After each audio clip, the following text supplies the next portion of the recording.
I'd like to share a couple things that are important to keep in mind when we are considering using the ABC model for a challenging behavior. And that is to make sure that the challenging behavior isn't an indication of a lagging skill or a missing skill for the student. Uh, Sometimes it might be that they have the skill, but the context that we're asking them to use the skill in is new.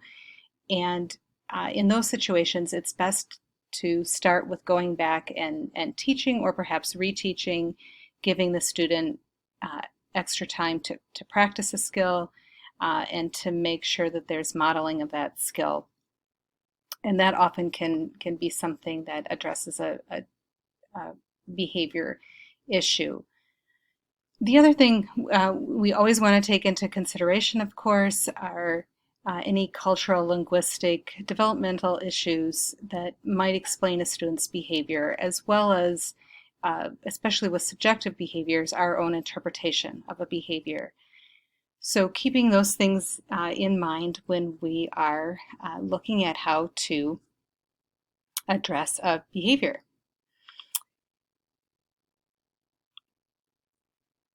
And lastly, really giving some consideration to uh, what happens when we respond to a behavior. We try to put an intervention in place for a challenging behavior when we haven't looked for the why. And what we often see is that when we're not addressing the why of the behavior, what the student is, what need they're looking to get met from the behavior, we are often, what we often see is that students are engaged more frequently in that behavior.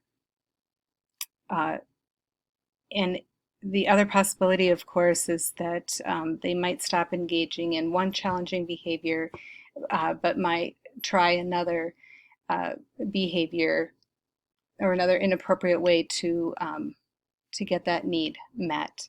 So really thinking about the why can be very helpful for us in making little changes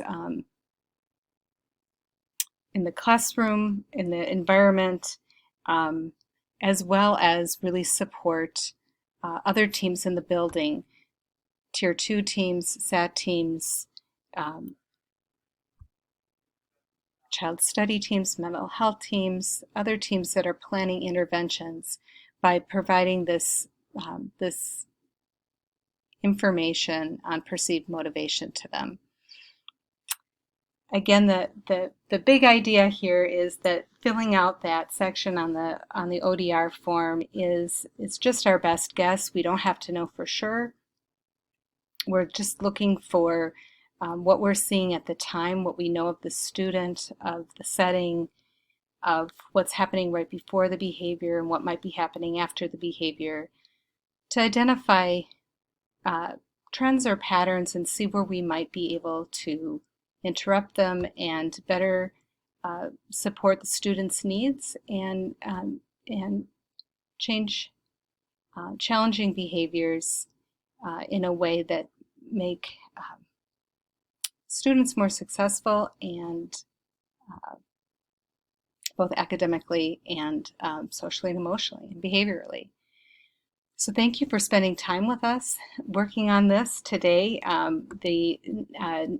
In the engagement section, I would like to draw your attention to an activity where you can practice going through the ABC model, thinking of a student of your own and maybe a particular challenging behavior that you've been noticing or that's been on your mind. There is also a handout there available for you that talks about common behaviors that we see in students in schools. It's not an exhaustive list, but it's certainly some of the more common ones that we see. And of those behaviors, which ones might be fall under the category of trying to obtain or trying to avoid. And so that can be really a helpful resource to take a look at as well when you're thinking about repeated behaviors that you're seeing in your classroom. Thank you very much for joining us, and you will have time next to explore some engagement activities. Thank you.